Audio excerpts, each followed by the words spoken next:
S, ಇದು ಸಮಸ್ತ ಕನ್ನಡಿಗರು ಹೆಮ್ಮೆ ಪಡುವ ಸ್ಟೋರಿ. ಇದು ಬಹುದಿನಗಳ ಬಳಿಕ ತಿಮ್ಮಪ್ಪನಿಗೆ ಮತ್ತೆ ನಂದಿನಿ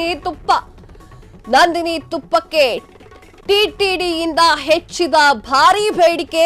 ಈ ದೇವಸ್ಥಾನದಿಂದ ಕರ್ನಾಟಕದ ತುಪ್ಪಕ್ಕೆ ಬೇಡಿಕೆ.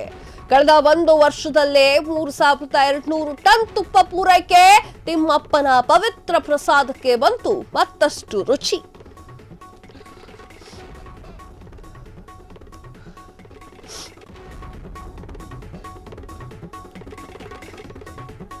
ಎಸ್, ಹೌದು, ಹಿಂದೂಗಳ ಖ್ಯಾತ ಪವಿತ್ರ ಧಾರ್ಮಿಕ ಯಾತ್ರಾ ತಾಣವಾಗಿರುವಂತಹ ತಿರುಮಲ ತಿರುಪತಿ ದೇವಸ್ಥಾನದಲ್ಲಿ ಟ್ರಸ್ಟ್ ಮತ್ತೆ 2000 ಮೆಟ್ರಿಕ್ ಟನ್ ನಂದಿನಿ ತುಪ್ಪ ನೀಡುವಂತೆ ಕರ್ನಾಟಕ ಹಾಲು ಒಕ್ಕೂಟಕ್ಕೆ ಬೇಡಿಕೆಯನ್ನ ನೀಡಿದೆ. ಈಗ ತಿಮ್ಮಪ್ಪನ ದರ್ಶನಕ್ಕೆ ಹೋದವರು ಪ್ರಸಾದವನ್ನ ತಿಂದೇ ತಿಂತಾರೆ. ಆ ಒಂದು ಪ್ರಸಾದ ನಮ್ಮ ನಂದಿನಿ ತುಪ್ಪದಿಂದ ಮಾಡಿರುವಂತಹ ಪ್ರಸಾದವಾಗಿದೆ. ನಂದಿನಿ ತುಪ್ಪಕ್ಕೆ ನಿರಂತರ ಹೆಚ್ಚುತ್ತಿದೆ ಬೇಡಿಕೆ. ಎಲ್ಲದಕ್ಕೂ ನಂದಿನಿ ತುಪ್ಪನೇ ಬೇಕಂತೆ ಟಿಟಿಡಿ ಹೇಳಿಕೆಯನ್ನ ನೀಡಿದೆ. ತಿರುಮಲ ದೇವಸ್ಥಾನದಿಂದ ಬಹು ಬೇಡಿಕೆ ನಂದಿನಿ ತುಪ್ಪಕ್ಕೆ. ಹಿಂದೂಗಳ ಪವಿತ್ರ ದೇವಸ್ಥಾನ ತಿರುಪತಿ ಕ್ಷೇತ್ರ ಈಗ 2000 ಮೆಟ್ರಿಕ್ ಟನ್ ತುಪ್ಪಕ್ಕೆ ಟಿಟಿಡಿ ಬೇಡಿಕೆಯನ್ನ ನೀಡಿದೆ.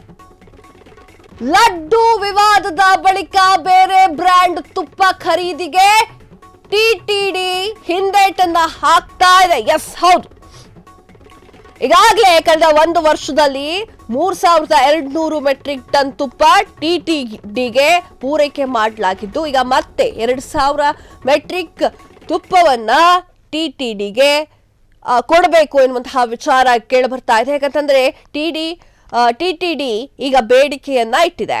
ನಿಮ್ಗೆ ಈ ಒಂದು ಲಡ್ಡು ವಿವಾದ ನೆನಪಿರಬಹುದು. ನಂದಿನಿ ತುಪ್ಪವನ್ನ ಮಾತ್ರ ಖರೀದಿಸಲು ಟಿಟಿಡಿ ದೃಢ ನಿರ್ಧಾರವನ್ನು ಮಾಡಿಕೊಂಡಿದೆ. ಇದೀಗ ಹೆಚ್ಚುವರಿ ತುಪ್ಪ ಪೂರೈಸಲು ಟಿಟಿಡಿ ಮನವಿಯನ್ನ ಮಾಡಿಕೊಂಡಿದೆ. 3 ತಿಂಗಳಿಗೆ 600 ಟನ್ ಪೂರೈಸುವಂತೆ ಟಿಟಿಡಿ ಬೇಡಿಕೆಯನ್ನ ನೀಡಿದೆ. 1 ವರ್ಷದಲ್ಲಿ 1500 ಟನ್ಗೂ ಹೆಚ್ಚು ನಂದಿನಿ ತುಪ್ಪ ಮಾರಾಟವಾಗ್ತಾ ಇದೆ.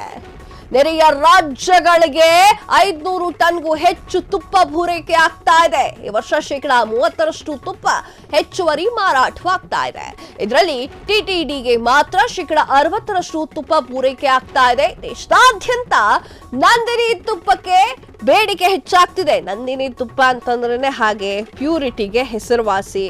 ಸೊ ಈಗ ನಮ್ಮ ಒಂದು ನಂದಿನಿ ತುಪ್ಪ ಬೇರೆ ರಾಜ್ಯದಲ್ಲೂ ಕೂಡ ಇಷ್ಟ ಆಗ್ತಾ ಇದೆ.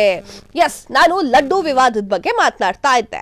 ತಿರುಪತಿ ಲಡ್ಡು ತಯಾರಿಕೆಗೆ ಕಳೆದ 20 ವರ್ಷಗಳಿಂದ ನಂದಿನಿ ತುಪ್ಪವನ್ನ ಬಳಕೆ ಮಾಡ್ತಾ ಇದ್ದು, ಆದ್ರೆ 2022-23ನೇ ಸಾಲಿನಲ್ಲಿ ದರದ ವಿಚಾರವಾಗಿ ನಂದಿನಿ ತುಪ್ಪ ಪೂರೈಕೆ ಮಾಡೋದು ಬೇಡ ಅಂತ ಹೇಳಿದ್ರು.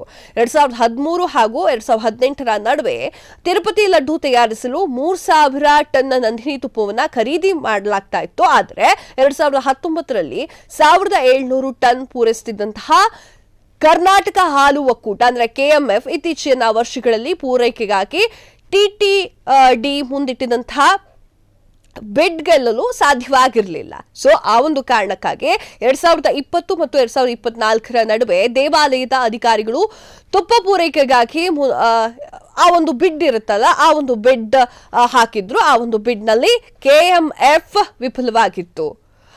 ಅದಾದ ನಂತರ ಈಗ ಲಡ್ಡು ವಿವಾದ ಶುರುವಾಗಿತ್ತಲ್ಲಿ. ಅಂದ್ರೆ ಟಿಟಿಡಿ ಕಡಿಮೆ ದರಕ್ಕೆ ತುಪ್ಪವನ್ನ ತೆಗೆದುಕೊಳ್ಳುವ ಮುಂದಾಗುತ್ತೆ. ಸಂಸ್ಥೆಗಳ ತುಪ್ಪವನ್ನ ಅಂದ್ರೆ ಕಡಿಮೆ ದರದಲ್ಲಿ ಮಾರಾಟ ಮಾಡ್ತಿದ್ದಂತಹ ತುಪ್ಪಗಳನ್ನ ತೆಗೆದುಕೊಳ್ಳೋಕೆ ಟಿಟಿಡಿ ಮುಂದಾಗುತ್ತೆ. ಆ ಬಳಿಕ ಆ ಒಂದು ತುಪ್ಪವನ್ನ ಖರೀದಿ ಕೂಡ ಮಾಡುತ್ತೆ. ಆ ಬಳಿಕ ಕಳಪೆ ತುಪ್ಪ ಮತ್ತು ಕಲಬೆರಕೆಯ ಲಡ್ಡು ವಿವಾದ ನಿಮಗೆ ಗೊತ್ತೇ ಇದೆ, ಭುಗಿಲೆದ್ದಿತ್ತು. ಬಳಿಕ ಅದಾದ ಮೇಲೆ ಚಂದ್ರಬಾಬು ನಾಯ್ಡು ಆಂಧ್ರ ಪ್ರದೇಶದ ಸಿಎಂ ಆದ ನಂತರ ಈಗ ಮತ್ತೆ ನಂದಿನಿ ತುಪ್ಪ ಬೇಕು ಅಂತ ಹೇಳ್ತಾ ಇದ್ದಾರೆ. ನಮ್ಮ ನಂದಿನಿಗೆ ಎಲ್ಲೆಲ್ಲೂ ಬೆಲೆ ಜಾಸ್ತಿ ಆಗ್ತಾ ಇದೆ.